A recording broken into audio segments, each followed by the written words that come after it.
Governor Chris Christie of New Jersey, saying he would not run for president. He said he was flattered at all the interest, but in the end he decided it was time for him to stay put, finishes at least his first term as New Jersey's governor. What impact will that have on the Republican race? Let's bring in Erickson. He's the editor-in-chief of the conservative RedState.com blog. Republican strategist Kevin Madden is with us today. He was an advisor to Mitt Romney the last time around. Cornell Belcher, a Democratic pollster for the Obama presidential campaign. I'm going to go to you first, Mr. Madden, as the Romney guy in the room. The zeitgeist is that this helps the other Northeast Republican. It helps the more establishment Republican. He already picked up Ken Langone, who was a Christie guy, as a fundraising. Does it help a little, a lot? Is it a turning point? Well, I think anecdotally right now, and probably in the next few days empirically, we will start to see a number of fundraisers, I believe, start to move towards Governor Romney. You're already getting a lot of word out of that, like Boston. And behind Ken Langone are probably a couple of dozen others who may start to move off the sidelines and start to help in the money game. But I still think that this was going to be a competitive election, a competitive primary contest without Governor Christie, and it's still going to be a competitive primary contest with Governor Christie were he to get in. So this still is it's still October. We still have a number of the first contests in Iowa and New Hampshire haven't even taken place yet. So there's a long way to go. They're closer than we thought a few days ago. But Governor Romney still has maintained a good level of support while everybody else has fluctuated up and down, and that's a good sign for his campaign. So here's the question. I hope we can show our viewers a little graphic here of the candidates we know are in. We have a Republican field, and we have one question mark. Erickson, is that our field to the left of your screen, and should we all consider now Sarah Palin forget about it, or do we still have to ask the question, will she run? I think we still have to ask the question.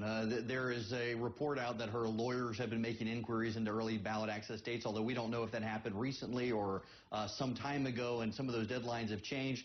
My gut tells me this is the field, but she could surprise us. I do think it's interesting that right now any name that's circulating as possibly getting into the race is someone who will hurt Herman Cain and Rick Perry. Chris Christie's the last guy who probably could have gotten in to hurt Mitt Romney. So now you're going to see conservatives battling it out, trying to be the anti-Romney, and they've only got about 80 days to do it. Well, let me ask the Democrat in the room, and I'm not sure this is a fair question per se, but Eric makes that point. Do you see now, is your question now, will the conservatives who don't like Romney say, we got to deal with this and come to him, or will they have a bloody primary? Is that your question? Right, and that is my question. I mean, not as a partisan, just as a historian of politics. You know, the dynamics of this race still haven't settled. We see all these national polls that come out and so say Romney's on top, and you know those are fairly worthless until the first couple of contests, which will shake up the dynamics of this. But to me, the Tea Partiers still haven't spoken.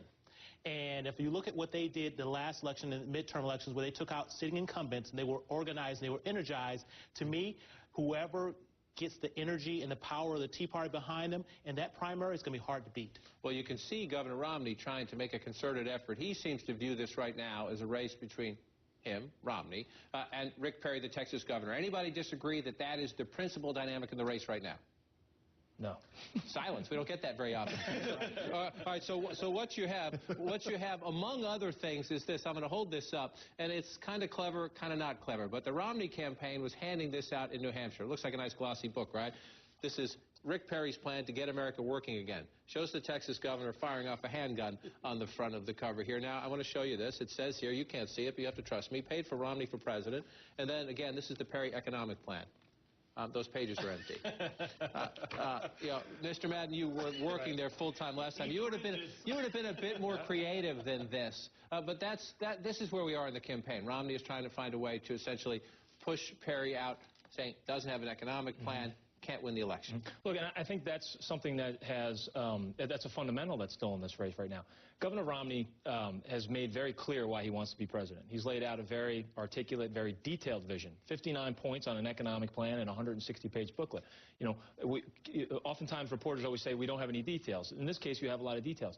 But he has made the case to voters in early primary states. He's made the case to voters across the country why he wants to be president.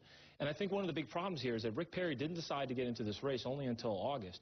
And in a way, he sort of backed into this race.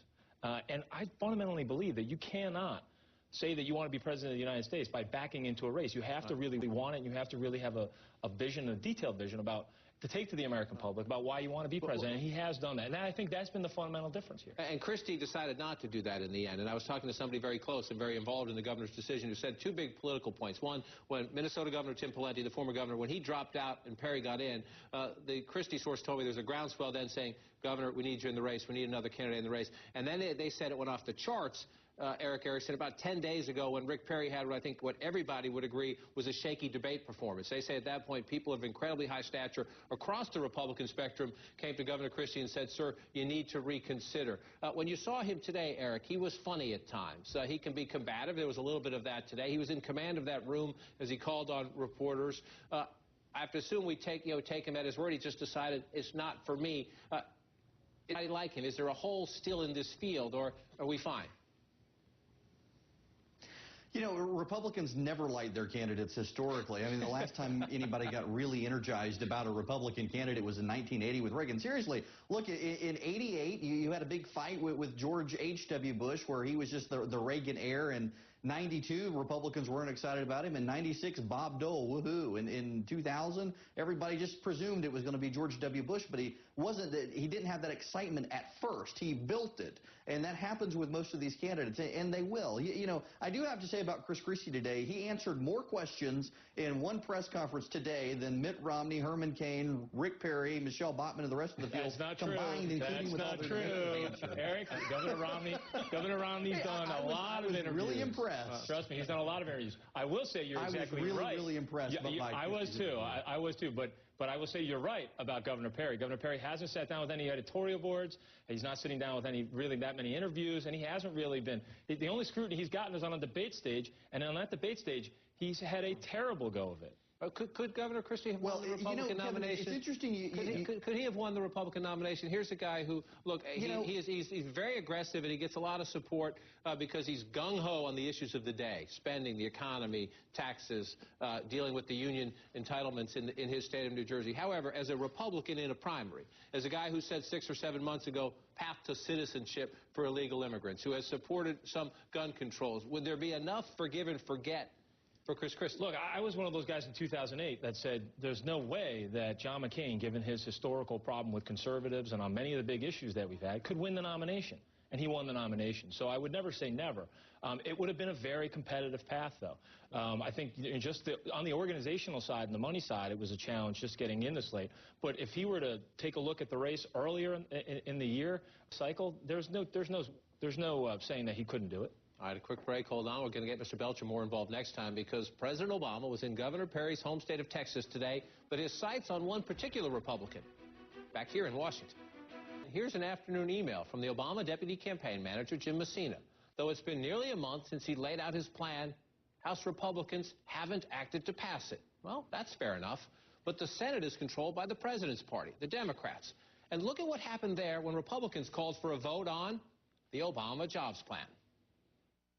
So I object. The objection is heard. Yes, the Republican move was a political stunt designed to embarrass the Democrats. But the Democratic leader there, Harry Reid, the majority leader, his objection also proved the president and his party either aren't on the same page or don't have their act together. Maybe both. Let's pick up there with Eric Erickson, Kevin Madden, and Cornell Belcher. Mr. Belcher, how can the president go around the country saying, vote on it now, not today, not tomorrow, why didn't you do it yesterday, when his own party won't vote on it? Well, he is trying to say vote on it now and trying to move the process forward. Look, what the Republicans tried to do in the Senate was... His party controls the Senate. What the Republicans were trying to do in the Senate was a stunt. Of course it's a stunt. And Leader Reid's going to bring it up. But these things usually start in the House. And look, Cantor and the Republicans have been charged in the House for what, over a year now. Have they brought up one jobs bill? No. I mean, they've done nothing but say no, no, no, stop, stop, stop, stop. Look, the president is out there working the crowd saying, look, we got to rebuild this country, we got to move this country forward, and Republicans are standing in the way saying no, no, no. And he's absolutely right to sort of call out Cantor on this thing and say, look, don't block this anymore. Pass this bill. Take this bill up. Let's get moving. You say called out Cantor. Let's listen to that, because it is unusual when you have the President of the United States, who by name is talking about House Republican leaders, including the majority leader, Mr. Cantor.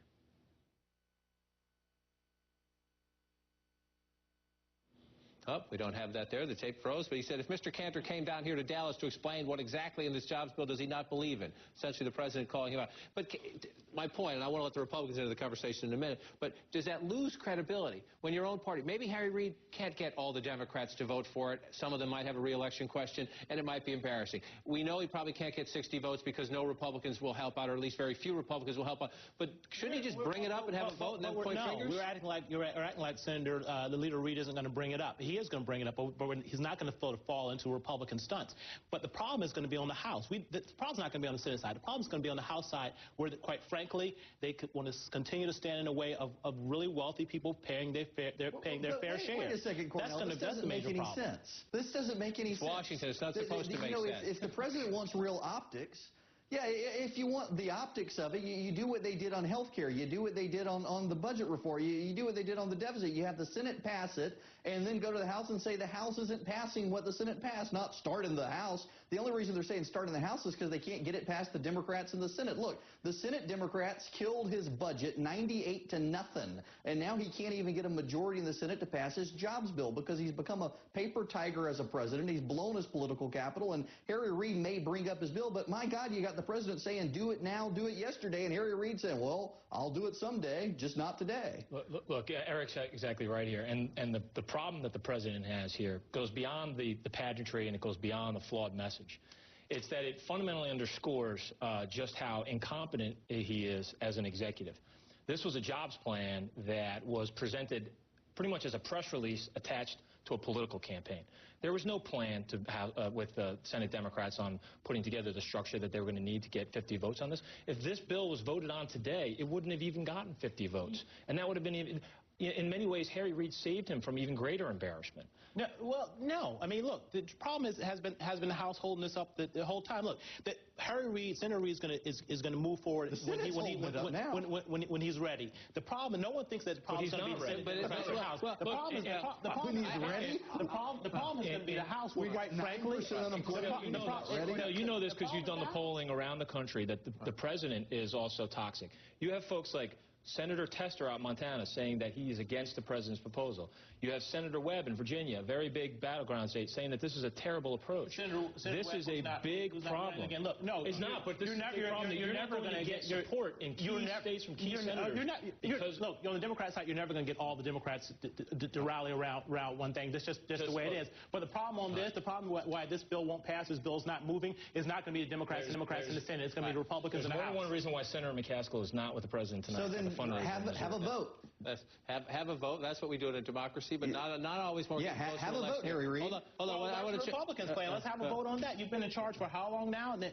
And have you brought a jobs plan at all to the Florida House? No. Hey, look, we're 888 days without a budget because of the Democrats. All right, a moment of silence. We're not going to move forward. I want to change the subject as we close here tonight. Look at the latest polling in the Republican races. Governor Perry has come down a little bit. It is Herman Cain, the businessman, who has come up. Romney at 25%, Cain at 16%, Perry at 16%. So when you're doing better in the polls, you try to get even more of a bounce. You do things like go on The View. You're an associate pastor at your church. Are you going to separate that from, you have to lead, you have to run a country with a lot of people with a lot of different beliefs? I am going to make my decisions based upon the Constitution of the States of America. That's what the president has a responsibility to do. Yeah, that's what Obama said, too. Yeah. I'm not Obama. Well, certainly not Obama. We saw him on The View, a whole bunch of other interviews today. Eric Erickson, to you first. Is this lasting, or is this just his 15 minutes? Yeah, I'm starting to wonder. He's on a book tour, not a campaign tour. I love Herman. I replaced him on a radio show in Atlanta. I'm a big fan, but in the past 2 weeks, I think he's lost 5 staff members, and right as he's peaking, he's starting to lose staff, which is not a good sign. Yeah, the big challenge here for someone like Herman Cain, when you get this momentum, is scalability. Do you have a campaign infrastructure where you can start to raise more money, you can start to build organizations in all those key primary states, and continue to help bring that momentum all the way? Because we still haven't had these first contests. You got to remember, public opinion is not an event; it's an evolution. You know, I can't think of anything sadder about to condemn an entire field than the fact that Herman Cain is a rising star in this field, that Herman Cain is moving up in the polls in this field right now. I can't say anything more damning about that field than the fact that Herman Cain's a serious That's candidate. more an indictment on Obama, I would think. No, it's a pretty good indictment on Romney and your boy Perry. It was Governor Romney, I assume, wants Herman Cain to stay strong enough in a place like Iowa so you split the right. Am I wrong? John, this is where I always say that Governor Romney is going to focus on his campaign, his message, and making the case to the Republican voters. That's smart. Yes, John, to answer your question. The answer is yes. Governor Romney wants Santorum, Bachmann, and Herman Cain taking votes away from Governor Perry. That's pretty good math, right? Yes. What happened to Bachmann? She's gone down a little tiny bit. All right, gentlemen, we'll continue the conversation. Yeah. A couple of moments of silence tonight. We got to call one more right here. We'll see you right back here tomorrow night. That's all for now, though. Aaron Burnett out front starts right now.